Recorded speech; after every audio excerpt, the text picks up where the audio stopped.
I watched my sister Anna walk down the aisle in her $8,000 wedding dress to marry my ex-boyfriend George. 6 months after she stole him from me, they were flying to their dream honeymoon in Italy with $45,000 of our family's money. What neither of them realized was that I knew something she didn't. A secret that would change everything. This is all about how I made sure their romantic getaway became their worst nightmare.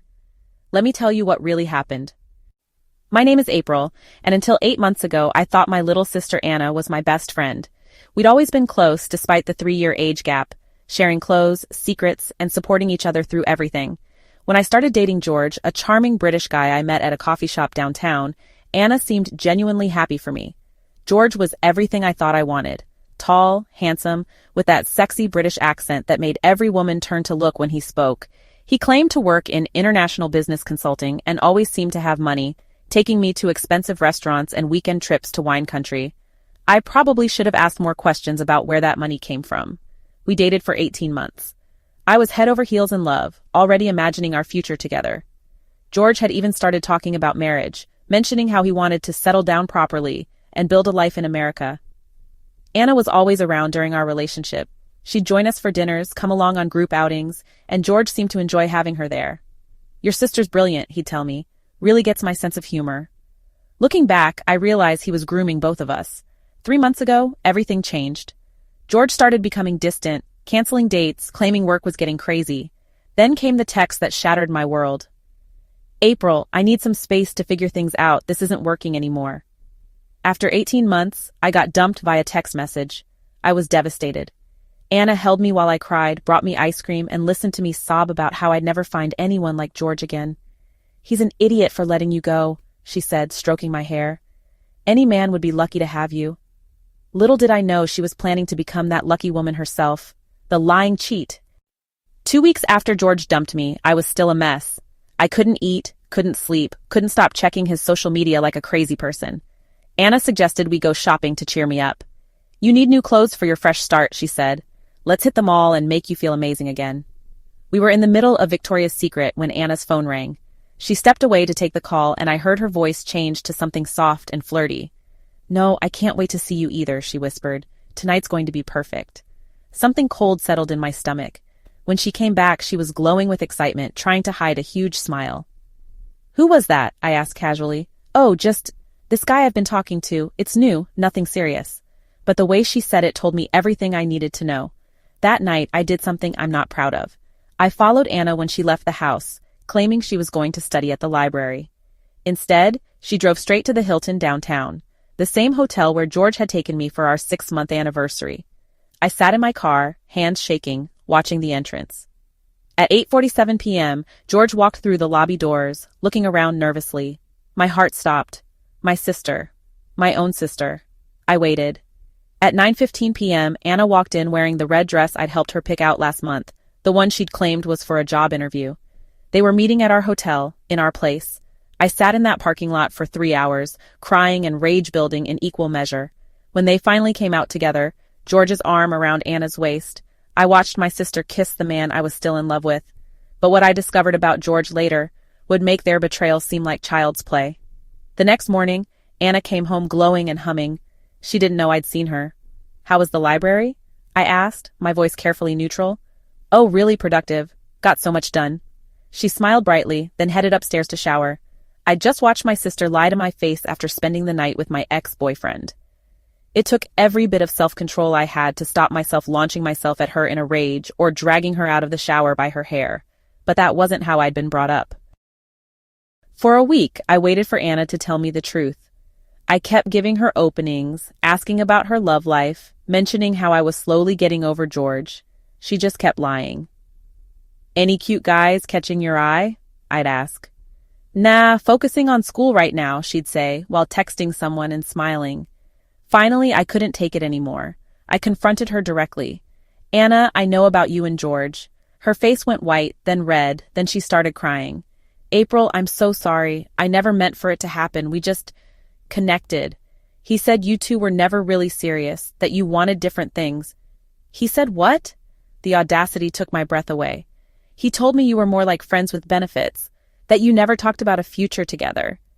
George had rewritten our entire relationship to justify stealing my sister.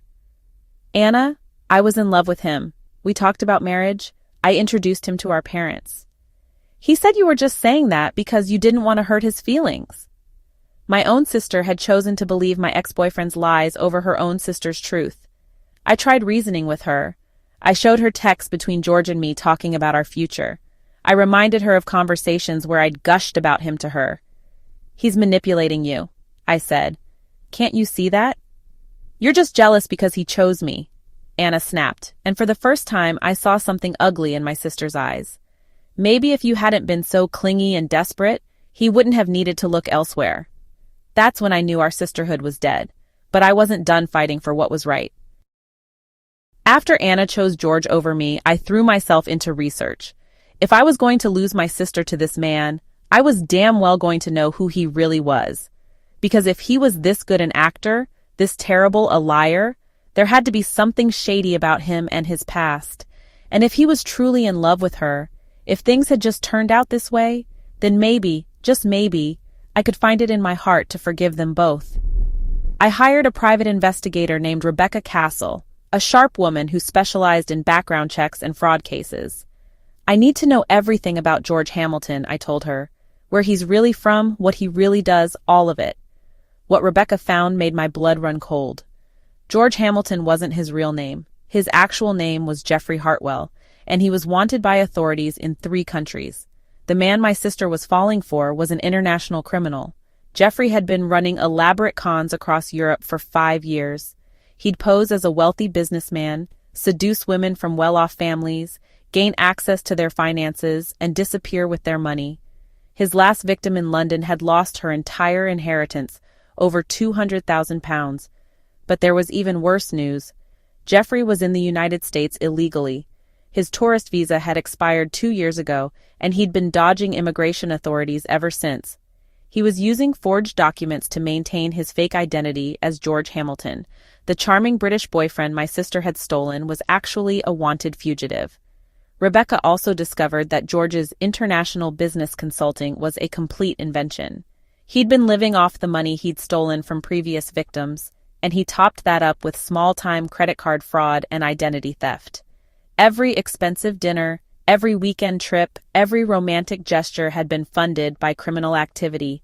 I stared at the evidence Rebecca had compiled: police reports, victim statements, immigration violations, financial fraud. My sister was about to marry a man who could disappear at any moment, taking whatever he could steal from our family with him. Little did Anna know, I was about to save her from the biggest mistake of her life. 3 months after I discovered George's true identity, I got the call that made my blood boil. April? Anna's voice was shaky but excited. George proposed. We're getting married. My sister was marrying a criminal. Anna, we need to talk. There are things about George you don't know. If you're going to try to ruin this for me, save it. She cut me off. I know you're jealous, but I won't let you sabotage my happiness. She hung up on me. 2 weeks later, she called again. The wedding's next month. I want you to be my maid of honor. The audacity was breathtaking. You want me to stand beside you while you marry my ex-boyfriend? April, please, you're my sister.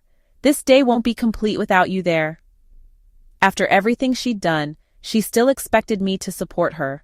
I agreed to be her maid of honor, but not for the reasons she thought. I was going to have a front row seat to watch her world implode. The wedding was at our parents' country club, paid for with $45,000 from our father's retirement savings. Dad was so happy to see Anna settling down with a nice young man that he'd emptied his investment account to give her the dream wedding. If only he knew he was funding a criminal's escape plan. I stood beside my sister in my $300 bridesmaid dress, watching her marry a man whose real name she didn't even know. George looked handsome in his tuxedo, charming the guests with his accent and perfect manners. But I knew exactly who he really was. During the reception, I overheard George talking to our father about their honeymoon plans. 2 weeks in Italy, George said smoothly. Anna's always wanted to see Rome and Florence. I've booked us a beautiful villa in Tuscany. Our father beamed with pride, having no idea he was funding a fugitive's European vacation. That sounds wonderful, son, Dad said, clapping George on the back. Anna deserves the best. Time to make sure she got exactly what she deserved. The morning after the wedding, while Anna and George were packing for their Italian honeymoon, I made a phone call that would change everything. Immigration and Customs Enforcement? I need to report someone who's in the country illegally. I provided them with everything Rebecca had uncovered: Geoffrey Hartwell's real identity, his expired visa status, his location, and most importantly, his travel plans. I also sent copies of everything to Interpol and the Italian authorities. Subject will be traveling to Rome tomorrow on flight UA 847, I told the ICE agent. He's traveling under the false identity George Hamilton. But I wasn't done yet. I also contacted the victims from Geoffrey's previous cons. Rebecca had tracked down 3 women from London who'd been financially devastated by his schemes. I sent them Anna's wedding photos and George's travel itinerary. He's doing it again, I wrote. He just married another victim and they're honeymooning in Italy. The net was closing around George, and he had no idea. Anna called me from the airport, bubbling with excitement. April, I'm so happy you were there yesterday. I know this has been hard for you, but George and I really want you to be part of our lives. If only she knew what was waiting for them in Rome. Have a wonderful trip, I said sweetly. I hope you get everything you deserve. 2 days into their Italian honeymoon, my phone rang at 3 a.m. April! Anna was screaming, sobbing, barely coherent. They arrested George! The police came to our hotel. They're saying he's someone else. They're saying he's a criminal. I feigned shock. What? Anna, slow down. What happened? His name isn't George Hamilton. It's Geoffrey something. They say he's wanted for fraud. They say he's been lying about everything. No way. George, a criminal. I don't believe it. They must have mistaken him for someone else. It happens, doesn't it? The beautiful Italian vacation had become an international incident. The Italian police handcuffed him in our hotel lobby, Anna sobbed. Everyone was staring. They're extraditing him to London for trial. April, I don't understand. How is this possible? Because you chose a criminal over your sister. I'm stuck here alone, she continued. I don't have enough money to change my flight. Dad spent everything on the wedding. George was supposed to handle all the expenses. The man she'd married for love had left her stranded in a foreign country. Anna, I'm so sorry this happened to you, I said, and part of me actually meant it, but a bigger part of me felt nothing but satisfaction. Can you wire me money for a new flight? She begged. I can't stay here. I can't handle this alone. Of course, I said. I'll send you enough to get home. It was the least I could do for my heartbroken sister. But the nightmare wasn't over for Anna. When she finally made it back to the United States, she discovered that Geoffrey, had been busy during their short marriage. He'd somehow gained access to her bank account and maxed out her credit cards. He'd stolen $12,000 from her personal savings and racked up another $15,000 in debt under her name. The man she'd betrayed me for had robbed her blind. The victims from London also came forward, providing testimony about Geoffrey's previous crimes. It turned out Anna wasn't his wife. She was his latest mark. He'd been planning to drain our family's finances and disappear, just like he'd done to women across Europe. My sister had married a predator. A month after the honeymoon disaster, Anna sat in my living room looking broken and defeated. April, I owe you an apology, a huge apology, finally. I was so stupid, so blind. Geoffrey, whatever his name is, he played me completely. Her marriage had been annulled when authorities proved Geoffrey's identity fraud. She was facing months of legal work to clear the debt he'd accumulated in her name. Our parents were devastated, not just about the money, but about how thoroughly their daughter had been deceived. How did you know? She asked quietly. You tried to warn me, didn't you? I could have told her the truth, that I'd hired a private investigator, that I'd known exactly who George really was, that I'd been the one to tip off the authorities. Instead, I chose mercy. I just had a bad feeling about him, I said.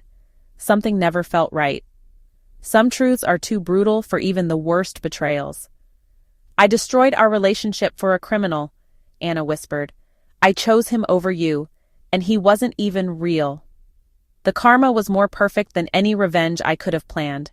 Anna spent the next year rebuilding her life and trying to rebuild our relationship. She went to therapy, worked 2 jobs to pay off Geoffrey's debts, and slowly earned back our parents' trust. But things between us would never be the same. 6 months after the honeymoon disaster, I got an update from Rebecca about Geoffrey's fate. He'd been sentenced to 8 years in prison in London for multiple counts of fraud. The authorities had connected him to 12 different victims across 3 countries, with total damages exceeding £500,000. Justice had been served. But the most satisfying part came a year later, when I ran into one of Anna's former friends at the grocery store. "Did you hear about Anna's ex-husband?" she asked excitedly. "Turns out he was already married to 2 other women, one in France and one in Germany. Anna was never legally married to him at all." Geoffrey Hartwell had been running multiple long-term cons simultaneously. My sister hadn't just married a criminal. She'd married a bigamist who'd been deceiving women across continents. The betrayal she'd inflicted on me was nothing compared to what he'd done to her. 2 years after the wedding disaster, Anna and I have slowly rebuilt our relationship, though it will never be what it was. She knows she destroyed something precious when she chose George over me, and she's spent every day since trying to make amends. But some wounds don't fully heal. She's dating someone new now, a local teacher named Michael who she met in her therapy support group.